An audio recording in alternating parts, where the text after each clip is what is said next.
Friend, स्वागत है आप लोगों का बुक मेरा दोस्त चैनल पर। फ्रेंड, आज फिर से हम लोग जीके जीएस के 20 बहुत ही महत्वपूर्ण प्रश्नों को देखेंगे और ये सारे के सारे प्रश्न आपके किसी भी एग्जाम के लिए बहुत ही महत्वपूर्ण रहेगा। तो फटाफट इस वीडियो को अपने दोस्तों के साथ भी शेयर कर दीजिए और जो भी फ्रेंड इस चैनल पर पहली बार आए हैं तो चैनल को सब्सक्राइब जरूर कर दीजिएगा और वीडियो को लाइक ज़रूर कर दीजिएगा। चलिए पहला प्रश्न शुरू करते हैं। पहला प्रश्न देखिए, कंचनजंगा पर्वत शिखर किस भारतीय राज्य में स्थित है?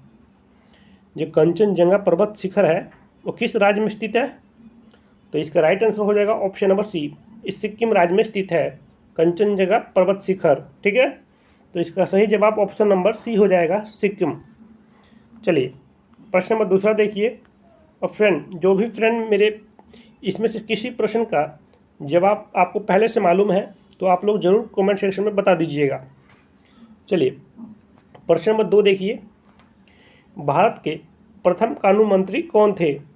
इम्पोर्टेंट प्रश्न है कि भारत के प्रथम कानून मंत्री कौन थे। तो इसका सही जवाब हो जाएगा option number A, doctor Bhimrao Ambedkar.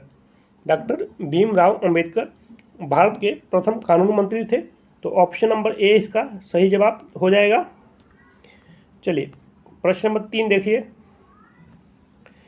दक्षिण भारत की गंगा किस नदी को कहा जाता है? बहुत ही इम्पोर्टेंट प्रश्न है कि दक्षिण भारत की गंगा किस नदी को कहा जाता है। तो इसका सही जवाब हो जाएगा ऑप्शन नंबर ए, ये कावेरी नदी को दक्षिण भारत की गंगा कहा जाता है। तो ऑप्शन नंबर ए इसका सही आंसर है। अगर इसमें एक और प्रश्न बहुत ही बच्चों को कन्फ्यूजन में डालता है कि अगर पूछे आपसे दक्षिण गंगा, सिर्फ दक्षिण गंगा पूछे, दक्षिण गंगा किस नदी को कहा जाता है? तो इसका राइट आंसर हो जाएगा गोदावरी नदी को दक्षिण गंगा कहा जाता है। और दक्षिण भारत की गंगा पूछे तो कावेरी नदी को कहा जाता है।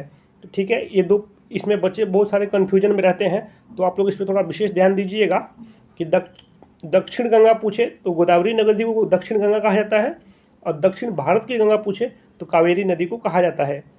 ठीक है, चलिए प्रश्न नंबर 4 देखिए, निम्नलिखित में से कौन सबसे पहले सूर्य के क्रोमोस्फीयर में खोजा गया था? 4 ऑप्शन है, इसमें से जो सूर्य के क्रोमोस्फीयर में खोजा गया था कौन सा था? तो इसका राइट आंसर हो जाएगा ऑप्शन नंबर ए, हीलियम था। ठीक है, सबसे पहले सूर्य के क्रोमोस्फीयर में खोजा गया था हीलियम। ठीक है, तो ऑप्शन नंबर ए इसका राइट आंसर हो जाएगा। चलिए प्रश्न नंबर 5 देखिए, भारत का सबसे ऊंचा बांध कौन है? तो अपना आंसर लगाइए आप लोग कि भारत का सबसे ऊंचा बांध है वो कौन सा है। तो इसका सही जवाब हो जाएगा ऑप्शन नंबर ए, टिहरी बांध भारत का सबसे ऊंचा बांध है। तो ऑप्शन नंबर ए सही है। चलिए प्रश्न नंबर 6 देखिए, भारत का सबसे ऊंचा जलप्रपात कौन सा है इसमें से? जो भारत का सबसे ऊंचा जलप्रपात, तो इसका राइट आंसर हो जाएगा ऑप्शन नंबर बी, कुंचिकल जलप्रपात। ठीक है, कुंचिकल जलप्रपात भारत का सबसे ऊंचा जलप्रपात है। ठीक है, याद रखिएगा। चलिए नेक्स्ट प्रश्न देखते हैं। प्रश्न नंबर 7 देखिए, निम्नलिखित में से किस खाद्य पदार्थ में लौह की अच्छी मात्रा मिलती है? किस खाद्य पदार्थ में लौह की अच्छी मात्रा मिलती है? तो इसका राइट आंसर हो जाएगा ऑप्शन नंबर बी, पालक में। ठीक है, याद रखिए ऑप्शन नंबर बी, पालक में अच्छी लौह मात्रा मिलती है। ठीक है, तो ऑप्शन नंबर बी इसका राइट आंसर हो जाएगा। चलिए नेक्स्ट प्रश्न देखते हैं। प्रश्न नंबर 8 देखिए, शरीर के अन्य सभी अंगों की तुलना में किस अंग को ऑक्सीजन की आवश्यकता सर्वाधिक होती है? तो इसमें मतलब अन्य अंगों की तुलना में किस अंग की जो ऑक्सीजन की आवश्यकता होती है सबसे अधिक होती है? तो इसका राइट आंसर हो जाएगा ऑप्शन नंबर सी, ये मस्तिष्क की। ठीक है, मस्तिष्क को ऑक्सीजन की आवश्यकता सर्वाधिक होती है अन्य अंगों की तुलना में। तो ऑप्शन नंबर सी इसका सही जवाब हो जाएगा। चलिए नेक्स्ट प्रश्न देखते हैं। प्रश्न नंबर 9 देखिए, इनमें कौन सी ग्रंथि पीयूष ग्रंथि के नियंत्रण में नहीं होती है? कि कौन सी जो ग्रंथि है वो पीयूष ग्रंथि के नियंत्रण में नहीं होती है?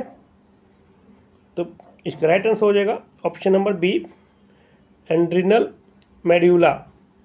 एंड्रिनल म्यूला जो मेड्यूला ग्रंथि है वो पीयूष ग्रंथि के नियंत्रण में नहीं होती, तो ऑप्शन नंबर बी इसका सही जवाब हो जाएगा। चलिए नेक्स्ट प्रश्न देखते हैं। प्रश्न नंबर 10 देखिए, उत्तर भारत का मैनचेस्टर किसे कहा जाता है? उत्तर भारत का मैनचेस्टर किसे कहा जाता है? तो ऑप्शन नंबर ए हो जाएगा इसका सही जवाब, कानपुर। ठीक है, कानपुर को उत्तर भारत का मैनचेस्टर कहा जाता है, तो इसका right answer option number A हो जाएगा। चलिए प्रश्न नंबर 11 देखिए, भारत में कितने नेशनल पार्क हैं? इम्पोर्टेंट प्रश्न है, बहुत ज़्यादा महत्वपूर्ण प्रश्न है कि भारत में कितने नेशनल पार्क हैं।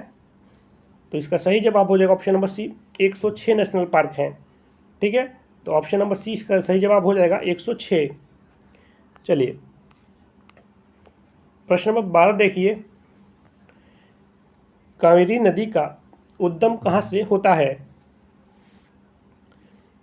कावेरी नदी का जो उद्गम है वो कहाँ से होता है? इसका सही जवाब हो जाएगा ऑप्शन नंबर सी, ब्रह्मगिरी पहाड़ियों से होता है। ठीक है, तो ऑप्शन नंबर सी सही है। चलिए प्रश्न नंबर 13 देखिए, सोडियम धातु को किसमें डुबो कर रखा जाता है? मोस्ट इम्पोर्टेंट बीबीआई प्रश्न है फ्रेंड, वेरी वेरी इंपॉर्टेंट प्रश्न है कि जो सोडियम धातु को किस में डुबो कर रखा जाता है।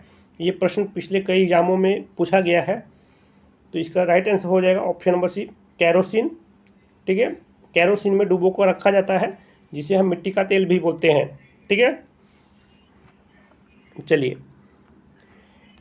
प्रश्न नंबर 14 देखिए, ब्रह्मपुत्र नदी किस स्थान पर अंग्रेजी के यू अक्षर जैसा मोड़ बनाकर भारत में प्रवेश करती है?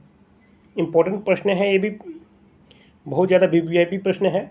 ब्रह्मपुत्र नदी है जो फ्रेंड तिब्बत से बहती है, तिब्बत से इसका उद्गम होता है, तिब्बत से, और ये अंग्रेजी का यू अक्षर है जी, अंग्रेजी का जैसे यू अक्षर है, जैसा यू अक्षर जैसा मोड़ बनाकर भारत में प्रवेश करती है।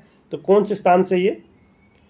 तो इसका राइट आंसर हो जाएगा ऑप्शन नंबर ए, नमाच बारवा। ठीक है, नमाचा बारवा एक जगह है, वहीं से ये यू अक्षर जैसा मोड़ बनाकर भारत में प्रवेश करती है। इसका सही आंसर हो जाएगा ऑप्शन नंबर ए, नमाचा बारवा। ठीक है, चलिए प्रश्न नंबर 15 देखिए, भारत में स्थित सबसे लंबी सिंचाई नहर का क्या नाम है? ये भी इम्पोर्टेंट प्रश्न है फ्रेंड, बहुत बार एग्जामों में प्रश्न पूछा गया है कि भारत में स्थित सबसे लंबी जो सिंचाई की नहर है उसका क्या नाम है। इसका राइट आंसर हो जाएगा option number C, Indira Gandhi नहर है। ठीक है, भारत के अंदर सबसे बड़ी सिंचाई वाली नहर है इंदिरा गांधी नहर, तो ऑप्शन नंबर सी इसका राइट आंसर हो जाएगा। और फ्रेंड चैनल पर आप लोग पहली बार आए हैं तो चैनल को जरूर सब्सक्राइब कर दीजिएगा और वीडियो को लाइक करना मत भूलिएगा। ठीक है, चलिए प्रश्न नंबर 16 देखिए, निम्नलिखित में से किस समुद्री जलधारा को यूरोप का गर्म कंबल नाम से जाना जाता है? इम्पोर्टेंट प्रश्न है फ्रेंड कि किस समुद्री जलधारा को यूरोप का गर्म कंबल के नाम से जाना जाता है। तो इसका राइट आंसर हो जाएगा option number D, gulf stream जलधारा। ठीक है, ऑप्शन नंबर डी हो जाएगा, गल्फ स्ट्रीम जलधारा को यूरोप का गर्म कंबल के नाम से जाना जाता है, तो ऑप्शन नंबर डी इसका करेक्ट आंसर हो जाएगा। चलिए प्रश्न नंबर 17 देखिए, भारत का सबसे ऊंचा झरना कौन सा है? जो भारत का जो सबसे ऊंचा झरना है वो कौन सा है? तो इसका राइट आंसर हो जाएगा ऑप्शन नंबर ए, कुंचिकल झरना। ठीक है, भारत का सबसे ऊंचा झरना है कुंचिकल झरना। क्लियर, तो ऑप्शन नंबर ए इसका राइट आंसर हो जाएगा। चलिए प्रश्न नंबर 18 देखिए, निम्नलिखित में से किस देश में ग्रेट स्लेव झील स्थित है? तो ये किस देश में स्थित है ग्रेट स्लेव झील? तो इसका राइट आंसर आपको बताना है। इसका राइट आंसर हो जाएगा ऑप्शन नंबर सी, ये कनाडा में स्थित है। ठीक है, तो ऑप्शन नंबर सी इसका राइट आंसर हो जाएगा, कनाडा। जो ग्रेट स्लेव झील है कनाडा में स्थित है। चलिए नेक्स्ट प्रश्न देखते हैं। प्रश्न नंबर 19 देखिए, मिक्री हिल्स निम्नलिखित में से किस राज्य में स्थित है? जो मिक्री हिल्स है ये किस राज्य में स्थित है? तो इसका सही जवाब हो जाएगा ऑप्शन नंबर बी, ये असम में स्थित है। ठीक है, कहाँ पे है? असम में। तो ऑप्शन नंबर बी इसका सही जवाब हो जाएगा। चलिए प्रश्न नंबर 20 देखिए, बंगाल की खाड़ी में अंडमान और निकोबार द्वीप समूहों को कौन सा चैनल अलग करता है? तो बताइए आप, बंगाल की खाड़ी में अंडमान और निकोबार द्वीप समूहों को कौन सा जो चैनल है वो अलग करता है? तो इसका राइट आंसर हो जाएगा ऑप्शन नंबर ए, ये 10 डिग्री चैनल है जो अलग करता है। ठीक है, तो option number A 10 degree channel. ठीक है, तो ऑप्शन नंबर ए इसका राइट आंसर हो जाएगा। चलिए नेक्स्ट प्रश्न देखते हैं। प्रश्न नंबर 21 देखिए, निम्नलिखित में से कौन मास्टर ग्रंथि है? 4 ऑप्शन में से इसमें से मास्टर ग्रंथि कौन है? ठीक है, इसका आंसर आपको बताना है कमेंट सेक्शन में। तो इसका आंसर जरूर बताइएगा आप लोग कमेंट सेक्शन में। ठीक है फ्रेंड, तो ये कुछ महत्वपूर्ण प्रश्न थे जो मैंने आपको करा दिया है। अगर आपको वीडियो अच्छा लगा हो तो वीडियो को लाइक जरूर कर दीजिएगा। और जो भी फ्रेंड मेरी पहली बार इस वीडियो को देख रहे हैं, पहली बार चैनल पाए हैं, वीडियो को देख रहे हैं पहली बार, उनसे यही बोलूँगा आप लोग चैनल को सब्सक्राइब जरूर कर दीजिएगा और वीडियो को लाइक करना मत भूलिएगा। ठीक है, तो इसका जवाब आप कमेंट सेक्शन में जरूर बताइएगा, इसका राइट आंसर क्या होगा। और वीडियो कैसा लगा आप लोग ये भी कमेंट सेक्शन में बता सकते हैं। ठीक है, तो आज के लिए धन्यवाद फ्रेंड, मिलते हैं नेक्स्ट वीडियो में।